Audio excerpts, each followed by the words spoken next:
और भी आपको बताएं कि बाबा गुरु नानक की 550वीं बरसी के मौके पर पाकिस्तान ने यादगारी सिक्का जारी कर दिया है। वज़ीर आज़म इमरान खान का सोशल मीडिया पर यह पैगाम सामने आया है। बाबा गुरु नानक के 550वीं बरसी पर पाकिस्तान ने यादगारी सिक्का जारी कर दिया है। वज़ीर आज़म इमरान खान की जानिब से सोशल मीडिया पर यह पैगाम सामने आया है। अहम लोगों की खिदमात को मद्देनज़र रखते हुए पाकिस्तान की जानिब से अक्सर व बेशतर इस तरह की इक़दाम उठाए जाते हैं और यादगारी सिक्के जारी किए जाते हैं। उसी सिलसिले की ये कड़ी है। वज़ीर आज़म इमरान खान ने सोशल मीडिया पर यह पैगाम दिया है जिसमें बाबा गुरु नानक के 550वीं बरसी के मौके पर यादगारी सिक्का जारी किया जाएगा।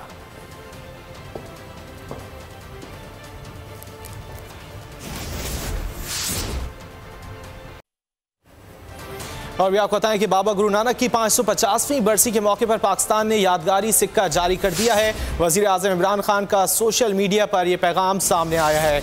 बाबा गुरु नानक के 550वीं बरसी पर पाकिस्तान ने यादगारी सिक्का जारी कर दिया है। वज़ीर आज़म इमरान खान की जानिब से सोशल मीडिया पर यह पैगाम सामने आया है। अहम लोगों की खिदमात को मद्देनज़र रखते हुए पाकिस्तान की जानिब से अक्सर व बेशतर इस तरह की इक़दाम उठाए जाते हैं और यादगारी सिक्के जारी किए जाते हैं। उसी सिलसिले की ये कड़ी है। वज़ीर आज़म इमरान खान ने सोशल मीडिया पर यह पैगाम दिया है जिसमें बाबा गुरु नानक के 550वीं बरसी के मौके पर यादगारी सिक्का जारी किया जाएगा।